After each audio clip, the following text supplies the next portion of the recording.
des projets qui totalement dans le tirage public. Oui. Projet de réserve de ciel étoilé que nous avons commencé il y a plus de 2 ans maintenant, qui a été un peu freiné par le problème de la Covid et qu'on essaie de relancer et que nous comptons lui donner une impulsion, lui redonner une impulsion, puisque nous avons en fait déjà commencé à faire des études, des mesures pour qualifier la région de l'Atlas. C'est une région qui se trouve autour du parc national du Toubkal et qui comprend l'observatoire de l'Oukiemden. Et on veut tout faire pour qu'on puisse la protéger contre la pollution lumineuse. Donc voilà pour l'importance ou pour l'événement phare. Maintenant, comme vous l'avez vu, le programme est diversifié, large. Nous allons partir un peu partout autour de Marrakech en particulier, dans les lycées, dans les écoles, pour sensibiliser à la science d'une façon générale, à l'astronomie en particulier, et à chaque fois qu'on en a l'occasion, de sensibiliser la population, les jeunes, à cette problématique de pollution lumineuse qui est encore inconnue au Maroc. Vous avez sur cette courbe, en fait, la courbe bleue qui représente une mesure par minute. Donc on est ici à Marrakech, au centre culturel Atlas Golf Marrakech, pour parler justement de cette problématique de la pollution lumineuse, ou plus exactement comment on peut préserver l'obscurité naturelle, qui, comme on le voit sur cette carte, est encore de très très bonne qualité au sud, en particulier dans l'Atlas. On a en particulier l'observatoire Oukiemden, dans lequel il y a pas mal d'observatoires et de télescopes pour observer le ciel, que ce soit pour l'université scientifique de Marrakech ou pour différentes associations d'astronomie.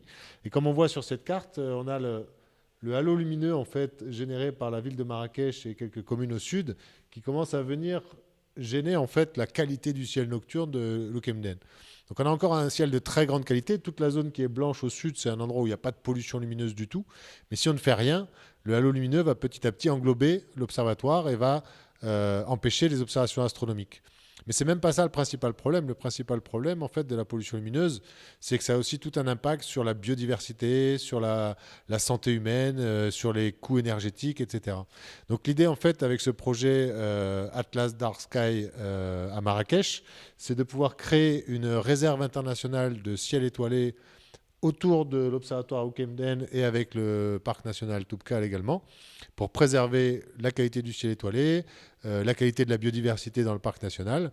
Et pour faire ça, en fait, il faudrait travailler en fait, sur la qualité de la lumière.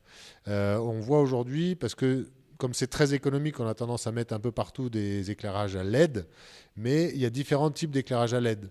Et malheureusement, ce que j'ai pu voir en me baladant à Marrakech hier, c'est que la plupart des nouvelles LED qui sont installées sont toutes très blanches.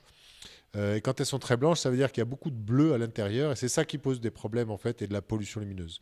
Donc, ce qu'il faudrait pouvoir faire, alors c'est en travaillant, évidemment, c'est pas qu'un truc d'astronome, même si au départ, on veut protéger l'observatoire. C'est un vrai projet de territoire dans sa globalité, où on va travailler avec les élus, avec les techniciens qui s'occupent de l'éclairage, pour modifier finalement ces éclairages. Je ne suis pas en train de dire qu'on va tout éteindre Marrakech, puisque voilà, il y a de la vie la nuit aussi, etc. Mais il faut réduire l'éclairement. Aujourd'hui, c'est beaucoup trop lumineux dans les rues, et avec un éclairage orangé plutôt que blanc-bleu comme c'est aujourd'hui. Et si on arrive à faire ça, on devrait pouvoir obtenir le label de réserve internationale de ciel étoilé au sud de Marrakech, ce qui serait quand même aussi un très grand atout en fait, et qui permettrait aussi de créer de l'activité avec l'attractivité finalement de gens marocains ou touristes qui viendraient profiter finalement de cette nature retrouvée aussi la nuit, quoi.